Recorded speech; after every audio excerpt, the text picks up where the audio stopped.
पूर्णमदः पूर्णमिदं पूर्णात् पूर्णमुदच्यते पूर्णस्य पूर्णमादाय पूर्णमेवावशिष्यते। ॐ शान्तिः। शङ्करं शङ्कराचार्यं केशवं वादरायणं सूत्रभाष्यकृतौ वन्दे भगवन्तौ पुनः पुनः। ईश्वरो गुरुरात्मेति मूर्तिभेदविभागिने व्योमवद्व्याप्तदेहाय दक्षिणामूर्तये नमः। ॐ शान्ति शान्ति शान्तिः।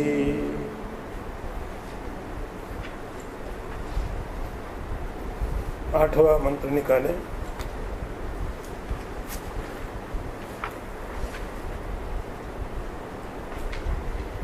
इसको थोड़ा धीरे धीरे पढ़ना पड़ेगा, मंत्र थोड़ी स्टाइल बदल गया इनका। सा पर्यगा चुक्रमकायमव्रणम्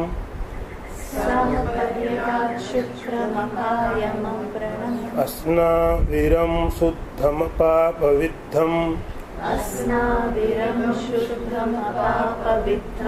कविर्मनीषी परिभूषयम्भु याथा तथ्यतः अर्थान् व्यदधात् शाश्वतीभ्यः समाभ्यः सा पर्यगा चुक्रमकायमव्रणम्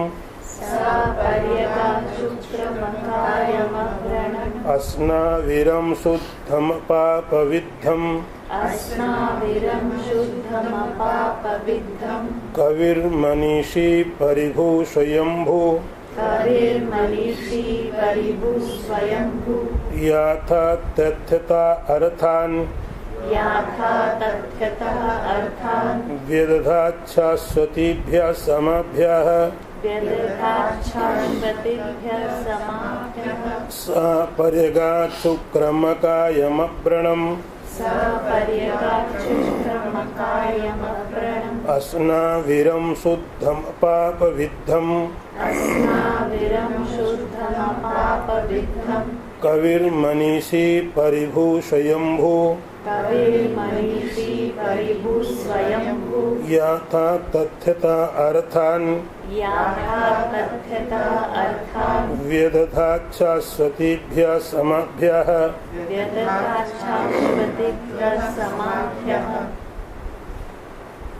सा पर्यगा चुक्रम अकायम अव्रणम् अस्नाविरं शुद्धम अपापविद्धम् कविर्मनीषी परिभूषयम्भु यथा तथ्यता अर्थान् व्यदधात् शाश्वतीभ्यः समाभ्यः।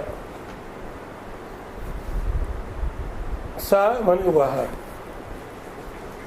परेगा सब जगह गया हुआ, सब जगह रहने वाला है, शुक्र है, तेजस्वी है, ब्राइट है, अकायम शरीर से रहित है, अव्रणम किसी प्रकार का उसमें कोई घाव नहीं है, अस्नाविरम शरीर जो विदाउट किसी प्रकार का उसमें कोई मसल नहीं है, शुद्ध है, अपाप विद्धम किसी प्रकार का पाप उसमें नहीं जाता है, कवि है, मनीषी है,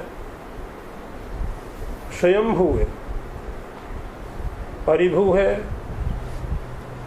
सब तरफ है, अपने आप होने वाला है, और याथा तथ्यता अर्थान व्यदधात् शाश्वतीभ्यः समाभ्यः। उसने ही जो संवत्सर हैं, जो वर्ष हैं, जो ईयर है, काल है, उसके लिए सब ये चीज ऐसी होनी चाहिए, ऐसी व्यवस्थाएं उसने की है। अर्थ फिर देखिए, कबीर वो एक ऐसा है, सब परेगात, सभी जगह रहने वाला है, शुद्ध है, तेजस्वी है, शरीर से रहित है, किसी प्रकार के घाव से रहित है, स्नायु से रहित है, पाप उसको कभी छू नहीं पाता है, कवि है, मनीषी है, चारों तरफ है, अपने आप फूकता है और याथा तथता अर्थान वेदधा शाश्वतीभ्या, उसने ही समस्त काल के लिए, संवत्सर के लिए, समय के लिए हर चीज की एक व्यवस्था की है, इसको ऐसे होना चाहिए। जो पहला मंत्र सुना था, ईशावास्यम इदम सर्वम, उस ईशा पर थोड़ा विचार। शा माने वह जो ईश, परेगात, परेगात का अर्थ होता है जो सब जगह गया हुआ है। संस्कृत में चारों तरफ जो गया हुआ है उसको परेगात बोलते हैं। शुक्र माने होता तेजस, ब्राइट, प्रकाश रूप। ये सब चीजें आपने बहुत बार सुनी हैं। बॉडी लेस है, अव्रण है। अव्रण का अर्थ है जैसे हमारी बॉडी में कोई घाव लग जाता है, उसमें कोई घाव नहीं लग पाता है। अस्नाविरम, उसमें कोई मसल्स नहीं है। शुद्ध है। शुद्ध का मतलब उसके साथ कोई और मिक्स नहीं है। प्योरिफिकेशन का अर्थ है आप किसी चीज में से और चीजों को निकाल दो तो वो शुद्ध होता है। दूसरी चीज मिलती है तब कोई भी चीज अशुद्ध होती है। इसी को बोलते प्योर वाटर चाहिए। क्या पीना? बोले प्योर वाटर। उस प्योर वाटर में बोले चलो थोड़ा थोड़ा बढ़िया कर देते हैं। उस प्योर वाटर में आपने कुछ मिला दिया तो बोलता वाटर प्योर नहीं रह गया।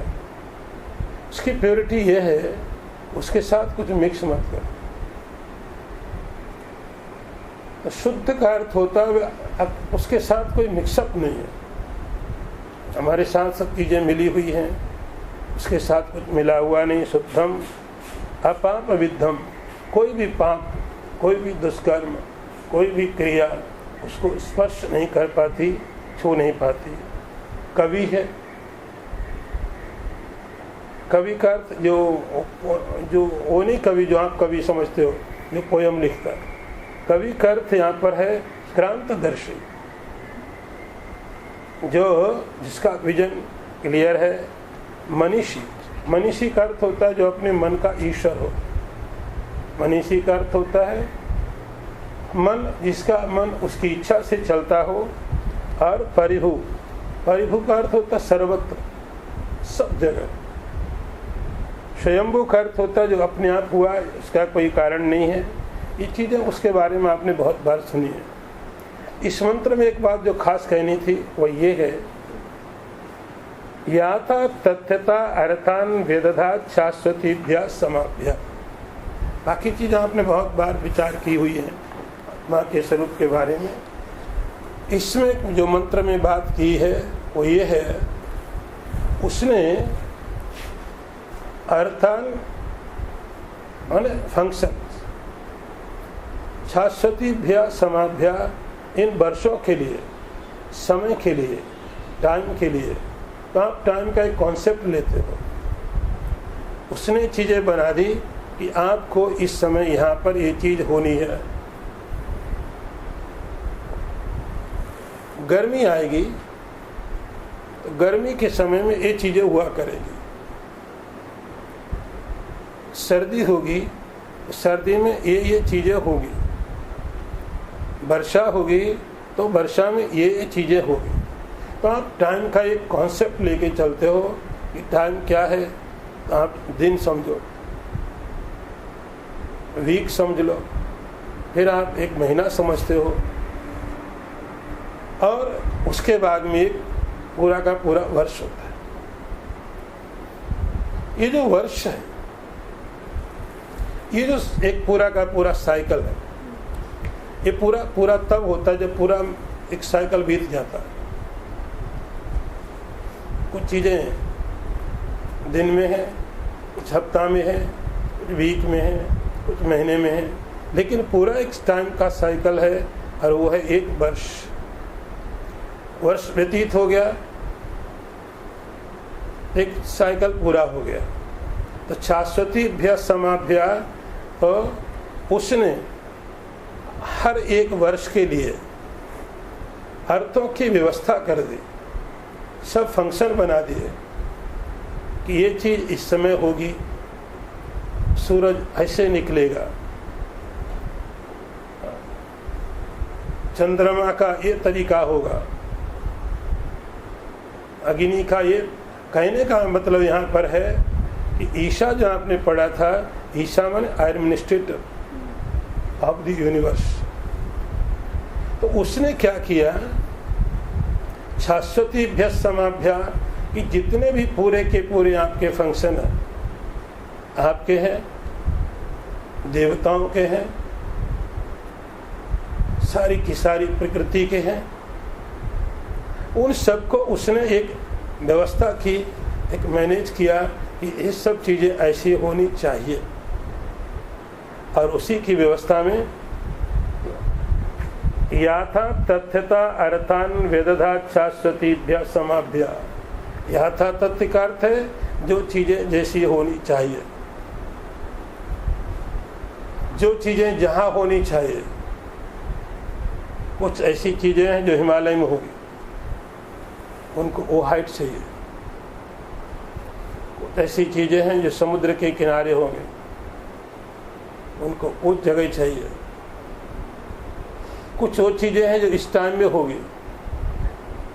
उस मनीषी ने, उस ईश्वर ने क्या व्यवस्था की, टाइम के अनुसार, समय के लिए, देश के हिसाब से अर्थों की एक व्यवस्था की। ये ऐसा होना है, ये ऐसा होना है, तो इस सब चीज़ों का कंट्रोल वो करता। गर्मी आएगी तो ये चीज़ें हो जाएंगी। ये गर्मी में क्यों होगी, सर्दी में क्यों नहीं होगी?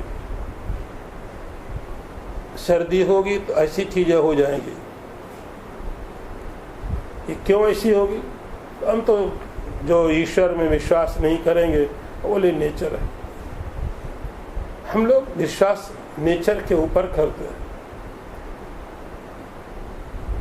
ये सब व्यवस्थाएं उसने की है। याथा तथ्य तो अर्थान वेदधात्मन की शाश्वतीभ्या समाभ्या। ये अर्थ, ये चीजें इसी समय में हो और ऐसे होनी चाहिए। इन चीज़ों को कितना टाइम पीरियड लगेगा। आपने कोई चीज़ लगा दी, आपने कोई सीड जमीन में डाल दिया, सीड डाल दिया, उसके बाद वो सीड धीरे धीरे बाहर निकला, बाहर निकलने के बाद धीरे धीरे बढ़ा। उसको जो टाइम लगता है वो टाइम उतना लगेगा। ये व्यवस्थाएं कौन करता है? याथा तथ्य तो अर्थान वेदधा। अभी हम क्या करते हैं, एक ऐसी कोशिश करते हैं कि चीजें जल्दी हो जाए,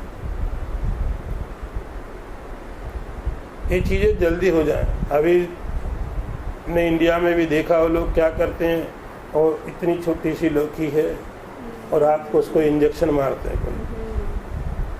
सवेरे बड़ी हो जाती है। लेकिन फिर बाद में क्या बोलते हैं, ये बॉडी के लिए हार्मफुल है। यहाँ आपने अननेचुरल काम किया, ये प्राकृतिक नहीं है, तो आपके प्रकृति के सिस्टम को बिगाड़ेगी। एक अर्थों की व्यवस्था की गई है, एक फंक्शन बनाए हैं, ये चीज ये प्रोसेस में जाएगी, ये इसका प्रोसेस यहाँ के पूरा होगा। तो जितना ये पूरा का पूरा प्रकृति का जितना भी प्रोसेस है, जो पूरे एक साल में पूरा होता है, तो जब साल बोला जाए तो आप सब चीज़ें समझ लेना। कुछ प्रोसेस ऐसा होगा जो दिन में पूरा हो जाएगा, कुछ 3 दिन में पूरा होगा, कोई महीने में पूरा हो सकता है नेचर का, प्रकृति का, कोई साल में हो सकता है, कोई 10 साल में होगा, लेकिन कहीं भी पूरा हो। तो शाश्वतीभ्यास समाभ्यास, ये संस्कृत में बहुवचन, सभी समयों के लिए, सभी समयों के लिए ये दिन का ये प्रोसीजर है। 1 हफ्ता में ये चीज़ होगी, 1 महीने में ये होगा, वर्ष में ये होगा, 10 साल में ये होगा, 100 साल में ये होगा। इस सभी प्रकार के अर्थों की व्यवस्था कौन कर रहा है? हमारे हाथ में, हम तो चाहते हैं हमको तो बहुत जल्दी है, आज डालो कल ले लो, हमें तो बहुत जल्दी है। लेकिन परमात्मा ने उस नेचर को टाइम सेट किया हुआ है, ये ऐसे ही चलेगा। इसलिए वह ईश, इसलिए वह ईश है। बाकी तो कभी मनीषी तो आपने बहुत बार सुन लिया है। इस मंत्र में जो बात बतानी थी वो ये है, याथा तथ्य तो अर्थान वेदधात शाश्वतीभ्य समाभ्या, उसने सभी अर्थों को, सभी व्यवस्थाओं को पूरे के पूरे समय में उसी ने मैनेज किया है, उसने व्यवस्थाएं की हैं। अब अगला मंत्र देखिए।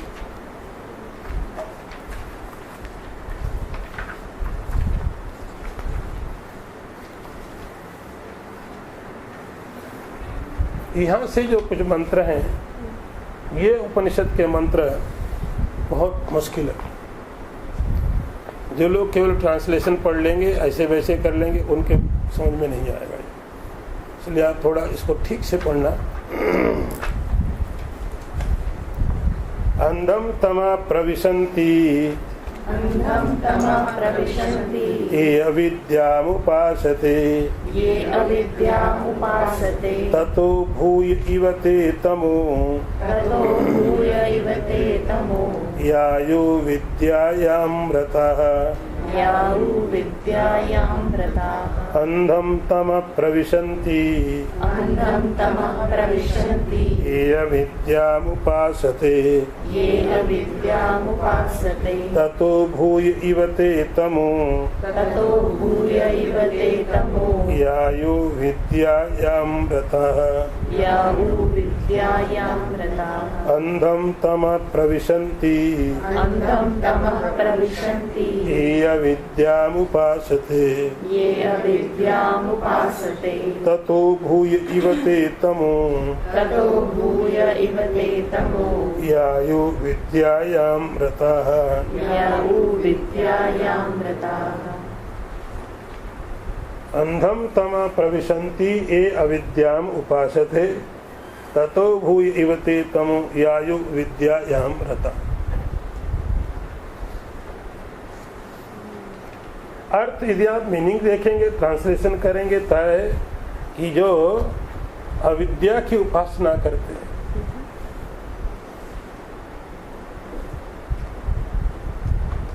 जो अविद्या की उपासना करते हैं, वे अंधकार में प्रवेश करते हैं।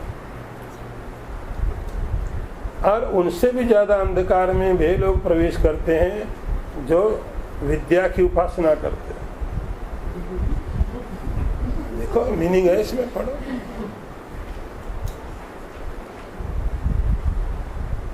सीधा सीधा है, अंधम तमा प्रविशन्ति, वे लोग और ज्यादा अंधकार में, अज्ञान में चले जाते हैं जो अविद्या की उपासना करते हैं। और उनसे भी ज्यादा अज्ञान में, उनसे भी ज्यादा अंधकार में वे लोग चले जाते हैं जो हिम्मत नहीं पड़ रही बोलने की, विद्या की उपासना करते हैं। वे और अंधकार में, बहुत अज्ञान में चले जाते हैं, बहुत पाप में चले जाते हैं। अब ये मंत्र पढ़ करके बड़ा मुश्किल। अंधम तमा प्रविशन्ति ये अविद्याम उपासते ततो भूय इव ते तमो यायो विद्यायामृतः।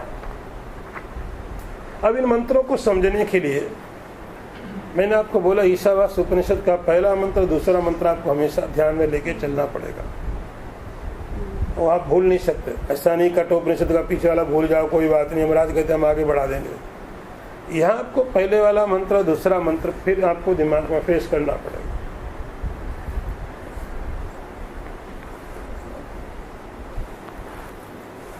ये पूरा का पूरा उपनिषद आखिरी तक साथ चलेगा। तो पहले जब आपने सुना था ईशावास्यम इदम सर्वम यत्किंचित जगत त्याम जगत, उसका फल क्या बताया था आपको याद है? क्या बताया था?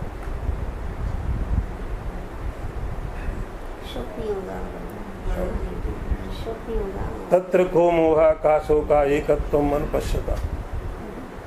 शोक और मोह से पार हो जाता है। अब जो दूसरा वाला मंत्र है, दूसरा मंत्र कौन सा था? कुर्वन् नेवेय कर्माणि जिजीविषेच्छतं समः। यदि आप वो विद्या की उसके वो नहीं समझ सकते हैं, वो तब थोड़ा नीचे आ जाओ, तब नीचे आ जाओ। वहां पर क्या करना है? कुर्वन् नेवेय कर्माणि, कर्म करते हुए 100 वर्ष तक रहना चाहिए। कर्म करते हुए, ऐसा नहीं बिस्तर में पड़े पड़े 100 साल बिताने हैं। 100 साल हो तो गई, एज तो 100 साल हो गई, लेकिन बोले 80 साल के बाद तो बिस्तर में ही पड़े हुए जी रहे। ऐसा नहीं कर रहे। वेद कहता 100 साल जियो, लेकिन कैसे जियो 100 साल? कुर्वन् नेवेय कर्माणि, कर्म करते हुए जियो। बिस्तर में रहने के लिए 100 साल पूरे नहीं करने, कर्म करते हुए 100 साल जीने की बात करता वेद। एक्टिवली 100 साल जियो। अब जो और वो कर्म कौन से बताए आपको? हमने वहां बताया कि ध्यान है कौन से कर्म, भूल नहीं सकते हो। आज इस बार उपनिषद आपने गलत ले लिया, भूल नहीं सकते हो। कौन से कर्मों की बात की गई वहां? ऐसे कर्म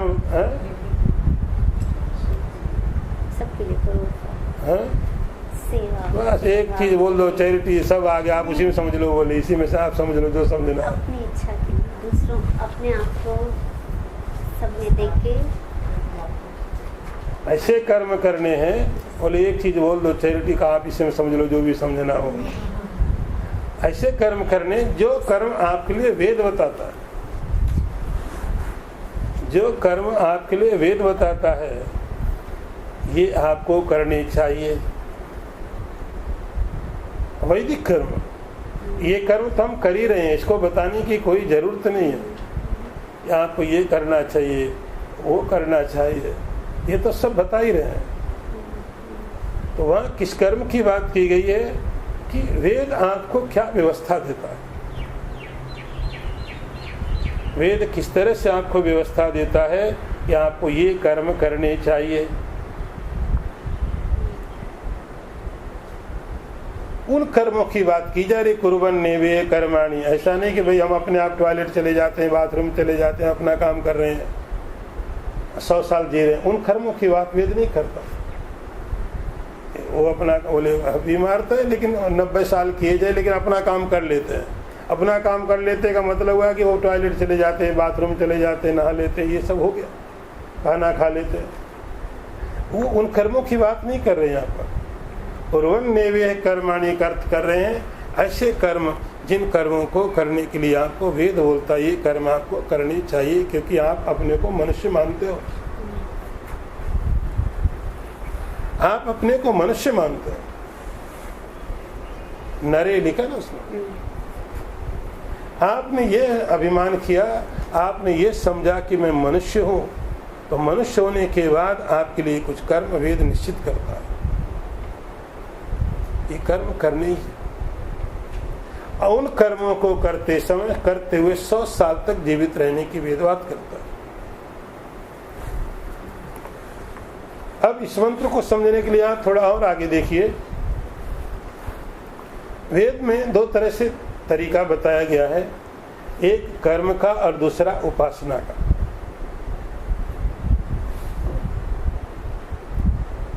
कर्म का अर्थ होता है एक्शन, जो आपके एक्शन बाहर दिखते हैं।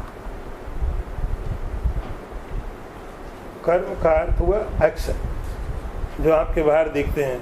आपने ये किया, आप भी देखते हैं, दूसरे भी देखते हैं, आपके एक्शन है वो सब। जोर से आप मंत्र पढ़ रहे हैं, ये एक्शन, एक कर्म है। आप कोई मंत्र पढ़ रहे हो, ये क्या है? कर्म। ये उपासना नहीं है, ये कर्म। आपको भी मालूम पड़ रहा है, दूसरा भी सुन रहा है। आप कोई पूजा कर रहे हो भगवान की, वो कर्म है। आप नमस्कार कर रहे हो, प्रदक्षिणा कर रहे हो, तीर्थ यात्रा कर रहे हो, एक कर्म है।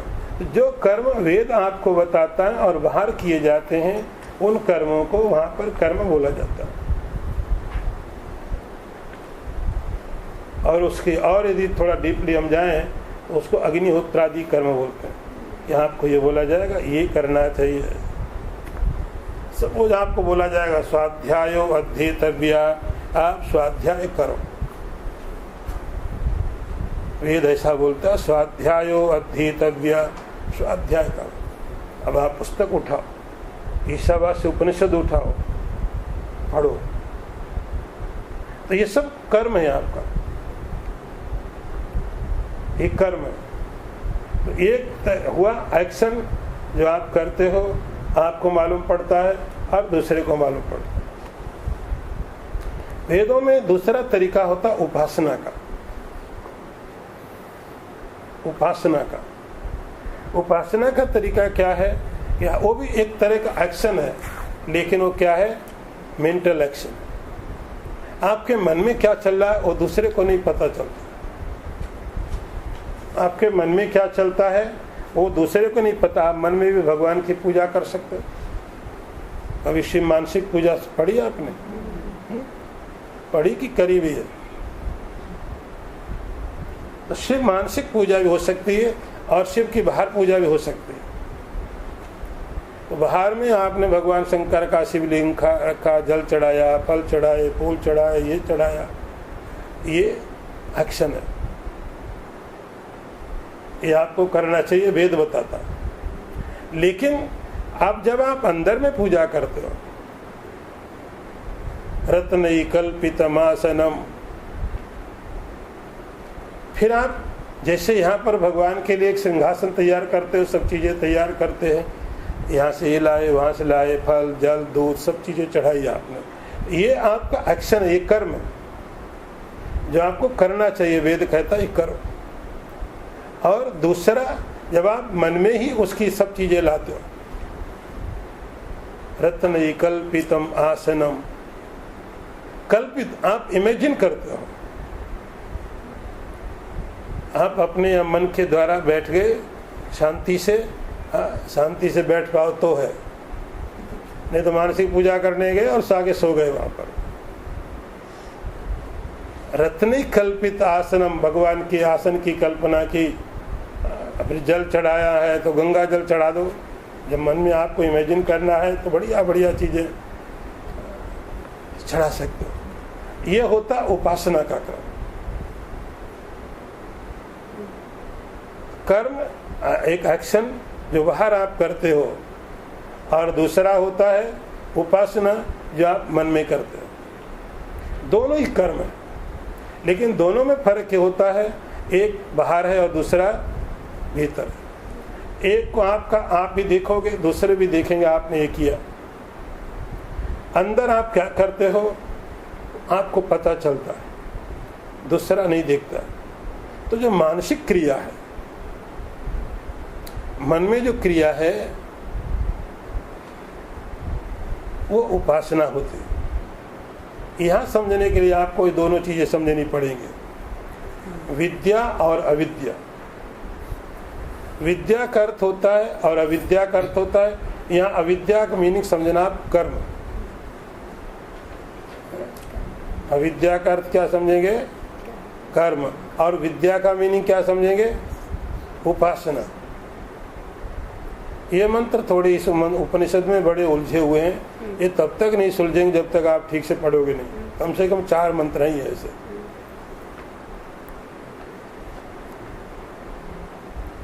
यहाँ अब आप पढ़िए इस मंत्र को, यहाँ लिखा हुआ है अंधम तमा प्रविशन्ति ये अविद्याम उपासते ततो भूय इवते तमो यायु विद्यायाम रतः। जो ये किसकी बात हो रही है आपको मालूम? जिसका हमने काम वर्णन किया था सेकंड मंत्र में, कुर्वन् नेवेह कर्माणि, कि कर्म करते हुए आप यहाँ पर 100 साल रहो। कर्म करते हुए, जो पहले वाला मंत्र था उसकी बात तो खत्म कर दिया अभी हमने, उसका तो ज्यादा कुछ है ही नहीं। उसका तो तत्र कोशो का मोहा एकत्वम अनुपश्यत। जब आपको कोई शौक ही नहीं है, मोह नहीं, तो आपको करना क्यों है? कुछ क्यों करना है आपको? करो तो आपकी इच्छा है, नहीं करो तो मर्जी आपकी।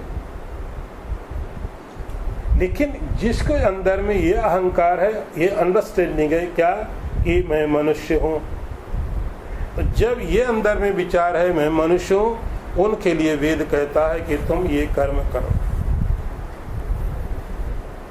शास्त्र हमेशा ही जो चीजें बोलता है और पॉसिबल होती है तभी बोलता है। आप मनुष्य हैं तो आपको ये करना चाहिए क्योंकि आप कर सकते हैं। इसलिए शास्त्र कभी पशु को उपदेश नहीं देता, एनिमल्स के लिए कोई उपदेश नहीं होता। आप बंदर को बैठा के उपदेश दोगे वहां भाग जाएगा, किताब छीन के चला जाएगा। किसको उपदेश देना है? शास्त्र को पता है, आप कर सकते। ये यदि आप नहीं करते हो तो आप अपराध कर रहे हो। अंधम तमा प्रविशन्ति ये विद्याम उपासते। जो विद्या की उपासना करते हैं वे अंधकार में प्रवेश करते हैं। विद्या का मतलब यहाँ ये अविद्याम उपासते, जो अविद्या की उपासना करते हैं। अविद्या का अर्थ यहाँ पर कर्म, कर्म समझ गए, जो बाहर के एक्शन है वो।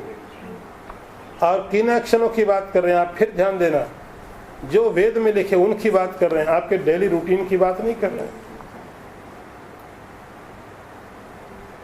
आप डेली रूटीन में क्या कर्म करते, उससे कौन से लोगों की प्राप्ति होगी, वो तो वेद कहता है अपने आप देख लेना कि जो रोज आप कर रहे हो उससे कौन से लोग प्राप्त होंगे, खुद देख लेना। वेद उनकी बात करता है। अंधम तमा प्रविशन्ति ये अविद्याम उपासते, जो केवल अविद्या की उपासना करते हैं। ये कर्म करो, यज्ञ करते हैं, यज्ञ करते हैं, बड़ा अच्छा काम है। यज्ञ करना बड़ा अच्छा काम है। वेद कहता है, और वेद ने ही बोला है कि तुम यज्ञ करो। आहारा संध्या मुपासित, सवेरे उठ करके आप ऐसे ऐसे काम करिए। अब वेद ही कहता है कि ऐसा करने वाला व्यक्ति अंधकार में प्रवेश करता है। दूसरा स्टेप, ततो भूय इवते तमो यायु विद्यायामृता, उससे भी ज्यादा अंधकार में वे लोग प्रवेश करते हैं जो लोग विद्या की उपासना करते हैं। तो यहाँ विद्या का अर्थ है उपासना, मानसिक जो आपकी क्रिया है, मानसिक क्रिया, उसका नाम यहाँ पर है विद्या। जो विद्या की उपासना करते हैं, आप मन के अंदर बैठ करके भगवान का सिंहासन कल्पित करते हो, भगवान की मूर्ति बनाते हो, ये सब करते हो। ऐसी उपासना करने वाले लोग तो और भी ज्यादा अंधकार में प्रवेश करते हैं। ये तो बड़ी मुसीबत है।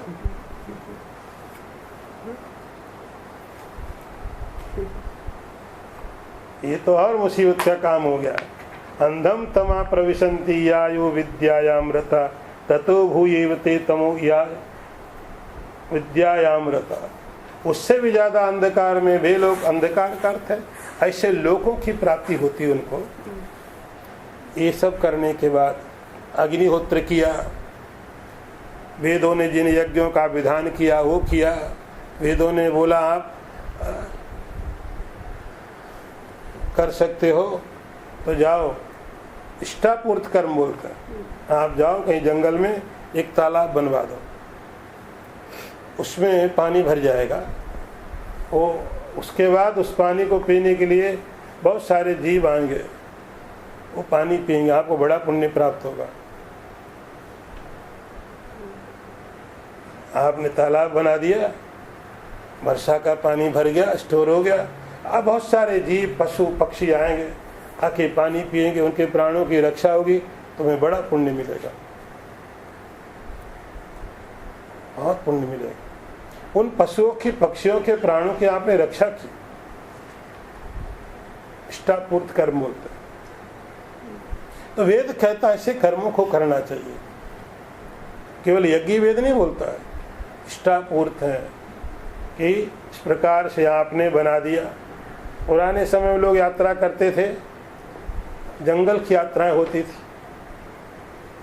जाने आने के ट्रांसपोर्टेशन ज़्यादा होते नहीं थे, पैदल जाना पड़ता था। तो रास्ते में कुछ लोग कुआं बना देते थे, किसी के पास पैसे हैं, आप रास्ते में कुआं बना दो, उसमें पानी भर जाएगा, और कोई भी जा कर के बेचारा यात्री प्यासा है, वहाँ थोड़ा एक बाल्टी रखी है, थोड़ी रस्सी डाल दी, पानी निकाल के पीता है, थोड़ी देर बैठता है, आगे चला जाता है। इस व्यक्ति को बनाने वाले को बहुत पुण्य प्राप्ति होती है। कौन फीके गया? लेकिन कोई भी फीके गया, वेद ऐसे कार्य बोलता करने के लिए, कुत्ता पालने को नहीं बोलता, वो पुण्य कार्य नहीं है। पुण्य कार्य वो है कि जंगल में बना दिया, कोई भी पशु आए पक्षी आए पिए, अपने प्राणों की रक्षा करे, वो पुण्य कार्य है, इष्टापूर्त बोलते हैं। ऐसे संध्या करो, आपको इस प्रकार से जप करना है, इस तरह से ये करना है। तो वेदों में मैंने आपको पहले दिन बताया 84,000 मंत्र किसके लिए हैं? यही सब बताने के लिए, यही सब बातें बताने के लिए हैं कि आपको ये कर्म करने चाहिए। उसको यहाँ पर बोला गया अविद्या। बाकी आप डेली रूटीन में क्या करते हैं उसके कर्म को यहाँ पे इंक्लूड मत करना। यहाँ पर उनकी बात नहीं हो रही है कि डेली रूटीन में आप क्या करते हो। आप जा रहे रोड में, आपने किसी को रोड पार करा दिया, तो ये वेद इंक्लूड नहीं करता। अच्छा काम किया आपने, चैरिटी कर दी, वेद वो तो इंसानियत है तुम्हारी, ये कोई बहुत बड़ा काम नहीं किया आपने। यहाँ खड़े थे और एक बेचारा कोई अंधा लकड़ी लिए खड़ा है, रोड पार करना चाहता है, आप उसको पार करा दिया, ये कोई पुण्य कार्य नहीं कर लिया, ये तो एक इंसानियत, ह्यूमैनिटी है। आपके पास में ज़्यादा है, आप नहीं खा सकते, किसी गरीब को खिला दो, ये कोई पुण्य कार्य की बात नहीं है, तो इंसानियत। ऐसा भी नहीं करो तो वेद कहता चोर हो तुम, ऐसा बोला वेद ने। हाँ, इससे यदि ये भी नहीं किया, ये आदमी चोर है, इसको वो दंड मिलना चाहिए जो चोर को मिलता है, शास्त्र ऐसा बोलता है। यावत भिरे जठरम तावत सत्वम ही देहिनाम अधिकम यो अभिमन्येत शस्तेनो विधीयत। आपका पेट भर गया, दैट्स ऑल। अब जो भूखा है उसको खिलाओ। ये नहीं करने वाला आदमी वो तो चोर है, बोलते चोर, इसको वो दंड मिलना चाहिए जो चोर को मिलता है। ये पुण्य कार्य की इंक्लूड मत करो इसको, इतना तो करना चाहिए। आप क्यों सोचते इससे पुण्य प्राप्त होगा? तो करना चाहिए, कुछ नैतिक, कुछ समाज के लिए भी तो कुछ कर्तव्य है आपके, सोसाइटी के लिए भी तो कुछ करना चाहिए। इस सोसाइटी के लिए है। पुण्य कार्य वहां से शुरू होता है जहां से वेद कहता है आप सार्वजनिक कर रहे हो, सार्वजनिक कर रहे हो। उन कर्मों को भी यहाँ पर अविद्या करके बोला गया है। तो जो कर्म हम करते हैं उनको तो अविद्या से भी बहुत नीचे समझो आप। जो कर्म डेली, उनकी चर्चा यहाँ पर नहीं है। यहाँ वेद, इसलिए मंत्र पढ़ने, 4 मंत्र समझने बड़ी जरूरी है। अंधम तमा प्रविशन्ति ये अविद्याम उपासते, जो अविद्या की उपासना करते हैं वे अंधम तमा ऐसे लोकों में प्रवेश करते हैं। उनका जब शरीर छूटता है, शरीर छूटने के बाद में लोकों में जाता है। वेद ने बोला आप ऐसा काम करो, बड़ा अच्छा काम करो। आपने किसी आदमी ने परोपकार किया, पुण्य कार्य किए, ये सब अपनी जो धर्म थे उनका पालन किया, अपनी जो ड्यूटी थी पूरी की। ये सब करने के बाद जब मरा तो मरने के बाद में कहाँ जाएगा? स्वर्गलोक में जाएगा और ऊपर के लोक में जाएगा। तो यहाँ कहा जा रहा है कि जिन लोकों में जा रहे हो वो लोग भी अंधकार से ढके हैं। यहाँ ऐसा नहीं को पाप कर रहे हैं, यहाँ पुण्य कार्य किया तो ये कार्य करने के बाद में कहाँ जाएगा? वो स्वर्गलोक की प्राप्ति करेगा। स्वर्गलोक में भी क्या है? अंधकार मतलब अज्ञान, अविद्या। तो स्वर्ग में भी अविद्या है, वहां भी देवता झगड़ा करते रहते। अंधम तमा का अर्थ ऐसा मत कर लेना क्यों नरक में जाएंगे। अंधम तमा, इसलिए इन मंत्रों को समझना थोड़ा जरूरी है। अंधम तमा प्रविशन्ति अविद्याम उपासते, जो लोग इस प्रकार से कर्म करते हैं, जिन कर्मों का वेद व्यवस्था करता है कि ये कर्म आप करो, तो पाप कर्म करने वाले तो जिन नरकों में जाते हैं ना, उनकी वेद यहाँ चर्चा नहीं कर रहा। ये वेद यहाँ किसकी बात की जा रही है कि जो कर्म आपके लिए वेद कहता है ये कर्म करो, और आप वो कर्म करते हो। शास्त्र कहता आप ये कर्म करो, आप करते हो। ऐसे कर्म करने के बाद में जब ये शरीर छूटता है, उसके बाद जिन लोकों की प्राप्ति होती है वे कौन लोक होते हैं? स्वर्ग लोक होते हैं। स्वर्ग लोक है, स्वर्ग लोक से और ऊपर के लोग वो प्राप्त होते हैं। तो बहुत सारे लोग यहाँ जाके खुश हो जाते हैं। हम इसलिए कर्म करते हैं कि हमें स्वर्ग लोक की प्राप्ति हो। वेदों में यही लिखा है, ज्योतिष्टोमेन स्वर्ग कामो यजेत। वेद कहता है यदि आपको स्वर्ग की इच्छा है तो ज्योतिष्टोम नाम का यज्ञ करो। एक यज्ञ है, उसका नाम ज्योतिष्टोम, और ऐसे बहुत तरह के यज्ञ। स्वर्ग कामो ज्योतिष्टोमेन यजेत, स्वर्ग की कामना है, ज्योतिष्टोम यज्ञ किया। ज्योतिष्टोम यज्ञ करने के बाद जब ये मरेगा तो कहाँ जाएगा? स्वर्ग में जाएगा। तो हर व्यक्ति की इच्छा है स्वर्ग की प्राप्ति की।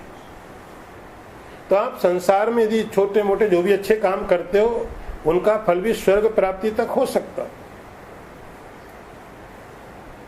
लेकिन शास्त्र के जो कर्म है उनको करने के बाद निश्चित ही स्वर्ग प्राप्त होगा। ज्योतिष्टोमेन स्वर्ग कामो यजेत, स्वर्ग की कामना है, ज्योतिष्टोम यज्ञ करो, और ज्योतिष्टोम यज्ञ करोगे तो निश्चित समझो स्वर्ग की प्राप्ति निश्चित। बाकी आपने ये काम कर दिया, ऐसा स्वर्ग मिलेगा कि नहीं मिलेगा कुछ लिखा नहीं वेद में, तो गारंटी नहीं आपको। तो संसार में रह करके जो हम और दूसरे कर्म करते हैं, उन कर्मों को भोगने के लिए शरीर छोड़ने के बाद में जिन लोकों में हम जाते हैं उनकी बात यहाँ नहीं की जा रही है। यहाँ बात उसकी की जा रही है कि जिसको बताया गया आपको ज्योतिष्टोम नाम के यज्ञ किया है तो स्वर्ग मिलेगा। स्वर्ग मिला, इष्टापूर्त कर्म किया आपने, तालाब बना दिया, कुएं बना दिए। तीर्थों में लोग पहले धर्मशालाएं बना देते थे, इसलिए कि कोई यात्री जाता है तो रात को विश्राम करता, तो जिसने बनाया उसे बड़ा पुण्य प्राप्त होता।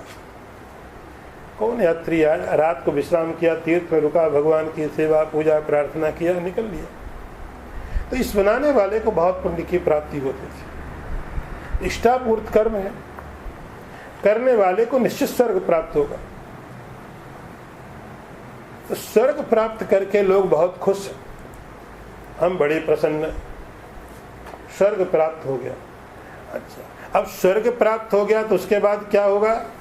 गीता में लिखा भगवान ने, क्षीणे पुण्य, आगे कुछ नहीं लिखा है कि मुझे अकेले मालूम है। क्षीणे पुण्य मर्त्यलोकम विशंति, वहां पुण्य खत्म हो गया तब फिर नीचे वापस आ जा। तो स्वर्ग कहाँ, स्वर्ग लोक की प्राप्ति होगी। अब यहां पर स्वर्ग के ऊपर क्वेश्चन मार्क है, जिसको प्राप्त करने के लिए लोग बहुत कोशिश करते हैं, जिसको प्राप्त करने के लिए लोग बहुत प्रयास करते हैं, किसी तरह स्वर्ग मिल जाए। और वेद भी उसके उपाय बताता है कि आपको स्वर्ग प्राप्ति के लिए ये कर्म करो, स्वर्ग मिलेगा। लेकिन अब वेद इसके आगे एक स्टेप और आगे बोलता है, ये जो स्वर्ग प्राप्त हुआ है ये क्या है? अंधम तमा प्रविशंति, अरे वहां भी तो अंधकार भरा हुआ है, वहां भी तो अविद्या है, वहां भी तो अज्ञान है, वहां भी तो अज्ञान है, वहां भी जाओ राग है, द्वेष है, झगड़े हैं, वहां भी सब चलता है। और किसी लोक में चले जाओ, देखो वैकुंठ की स्टोरी पढ़ो आप, पुराणों में बड़े झगड़े होते हैं। वहां भगवान कई बार परेशान होकर स्वर्ग छोड़ के भाग जाते, वो वैकुंठ छोड़ देते, बोले हमको नहीं रहना है। फिर जाके मना के लाते भगवान को, देवता लोग, अरे चलो हो गया। वहां भी होता रहता। तो यहां लिखा है अंधम तमा प्रविशंति ये अविद्याम उपासते, जो अविद्या की उपासना करते हैं। तो अविद्या करता आप यहां समझना वैदिक कर्म, इसलिए। और आप मीनिंग थोड़ी भी गलती करेंगे तो आपके सारे यहाँ के बिगड़ जाएंगे। मतलब जो वैदिक कर्म है, जिनको वेद कहता ये कर्म करने चाहिए, उसको यहाँ पर आप अविद्या से समझना। वो लोग वैदिक कर्म करने के बाद में ऐसे लोगों की प्राप्ति होती है जहाँ पर अंधकार है। अंधकार किसका? अज्ञान का। ततो भूय इवते तमो यायु विद्यायामृता, उससे भी ज्यादा अंधकार में वे लोग प्रवेश करते हैं। आपने कभी भगवान शंकराचार्य की स्टोरी सुनी होगी। उनके शिष्य थे, बाद में शिष्य बन गए, बाद उनके शिष्य बन गए। और उनका पहले नाम था मंडन मिश्र, सुना कभी? मंडन मिश्र बहुत शास्त्रों के विद्वान थे, वेदों के बहुत विद्वान थे। और विद्वान ही नहीं, एक्शन में था उनके एक्शन में था। उनका पूरा का पूरा दिन जैसा वेदों में लिखा है वही करना था। और बहुत संपत्ति थी उनके पास, बहुत राजा उनको मानते थे और मानने लायक थे। वो बहुत राजा मानते थे, तो बहुत संपत्ति थी, बहुत वैभव था उनके पास। उनका जो घर था वो किसी राजा के किले की तरह था। उसके अंदर हमेशा ही जैसे सवेरे से उठ करके रात तक कैसा लाइफ आपको जीना चाहिए वो वैसे ही कर जीते थे। इस समय उठना, उठते थे, ये कर्म करना, वो कर्म किया, ये करना, वो करना, वैसे ही करते थे। पूरी दुनिया में उनका बड़ा नाम था, सब जगह उनको लोग बहुत मानते थे। तो शंकराचार्य जब प्रचार करते थे अद्वैत का, वेदांत का, तो बड़े बड़े पंडित थे उस समय, बहुत थे। उस समय एक बहुत बड़े पंडित थे, उनका नाम था कुमारिल भट्ट। उन्होंने बुद्धिज्म को बहुत पढ़ा पहले, क्योंकि वो जो नालंदा यूनिवर्सिटी थी वहां पर वो बुद्धिज्म का पूरा समझो हेड क्वार्टर था।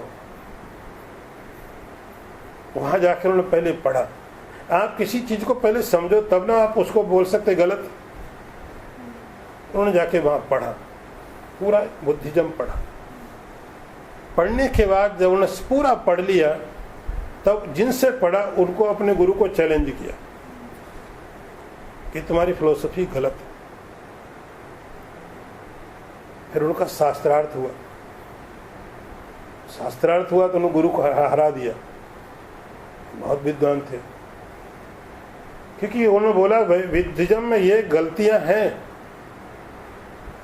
हरा दिया। हारने के बाद वो कुमार जो भट्ट थे उन्होंने कहा कि तो मैंने सनातन धर्म का तो प्रचार किया, स्थापना कर दी, और उस समय ये था कि आप हमारा प्रिंसिपल यदि आप ना समझा देगा हम स्वीकार करेंगे। तो बहुत सारे जो उस समय के टॉप थे बुद्धिज्म में वो सब आकर के फिर सनातन धर्म में फॉलो करने लग गए। लेकिन उनके मन में एक बात आई कि हमने फिर भी गुरु का अपमान तो किया,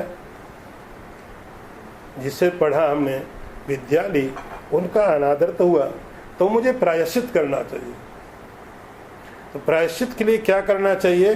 तो उनको बड़े शास्त्र के पूरे फॉलोअर्स थे होते, उसमें कोई लॉजिक नहीं। उसके लिए प्रायश्चित में लिखा था उस आदमी को अपना जो शरीर है वो आग में जला देना चाहिए, और वो भी ऐसी आग हो जो धीरे धीरे जलती हो, धीरे धीरे, एक साथ नहीं जलाना। वो प्रायश्चित करते थे। इलाहाबाद में गंगा के किनारे संगम पर तो धान का जो भूसा होता है ना, धान का, उसमें आग लगा के धीरे धीरे कि हमने धर्म की स्थापना तो की है, मेरा काम था, लेकिन मैंने अपने गुरु को, क्योंकि बुद्धिज्म से सीखा गुरु तो थे मेरे, इसलिए मैं प्रायश्चित करूं। वो उनके शिष्य थे मंडन मिश्र। तो शंकराचार्य ने कहा कि इस समय सबसे बड़ा कर्मकांड का जो विद्वान है वो कौन है? कुमारिल भट्ट। उनके पास गए, बोले तुम क्या कर रहे हो? हमको तो तुमसे शास्त्रार्थ करना। उन्होंने बोला लेकिन मैं तो नहीं कर सकता, मैं तो अभी अपने को प्रायश्चित में लगा रहा हूं, मुझे तो जलना है। लेकिन तुम ऐसा करो, मंडन मिश्र के पास जाओ, वो मेरा चेला। यदि वो हार गया तो समझो मैं भी हार गया। तो वो मंडन मिश्र के पास में गए।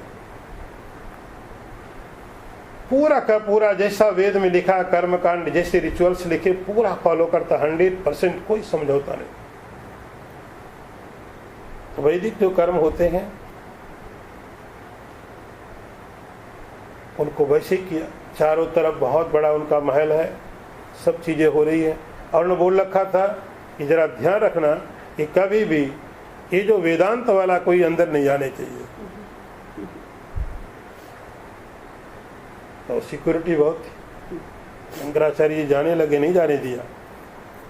फिर वो तो योग सिद्ध थे, उनका तो अवतार थे, वो तो सीधे ऊपर से चले गए। ऊपर से चले गए, वहां उनको मिले, बड़ा लंबा चौड़ा हुआ। फाइनली ये हुआ कि शास्त्रार्थ करना, और जो हारेगा वो चेला बन जाएगा, शिष्य बनेगा। कंडीशन ये रखी थी कि जो हारेगा वो शिष्य बन जाएगा जीतने वाले का। अब इन दोनों के बीच में रेफरी कौन हो, जज कौन करे इन दोनों को? तो शंकराचार्य ने बोला कि ऐसा है कि और तो कोई कर नहीं सकता। मंडन मिश्र की जो पत्नी थी वो बहुत बड़ी विद्वान थी, बहुत विदुषी थी। शंकराचार्य जी का हमें कोई ऑब्जेक्शन नहीं, आप अपनी पत्नी को जज बना दो। सत्य पर भरोसा इसका, ये पक्षपात नहीं करेगी, मुझे कोई दिक्कत नहीं है। और बेचारी बड़ी धर्म संकट में आ गई। तो उसने क्या किया, 2 मालाएं मंगाई, बड़ी बड़ी गार्लैंड, दोनों को पहना दिया, क्योंकि सत्य बोलेगी, और यदि पति के विरुद्ध सत्य गया तो भी बोलना पड़ेगा, तो अच्छा नहीं।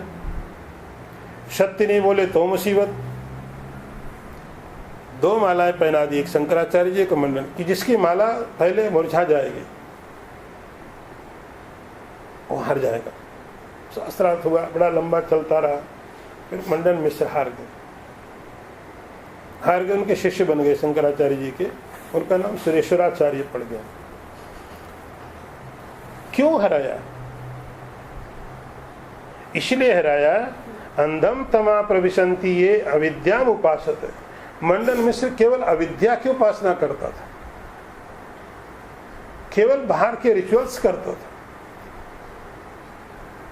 अब यही करते रहोगे तो क्या होगा, इसका फल क्या मिलेगा? स्वर्ग में जाओगे और किसी लोक में जाओगे, लेकिन जाने के बाद जिन लोकों की प्राप्ति होगी वे लोक भी अज्ञान से, अविद्या से ही भरे होंगे। और नेक्स्ट स्टेप है, उससे भी ज्यादा अंधकार में वे लोग प्रवेश करते हैं जो विद्या की उपासना करते हैं।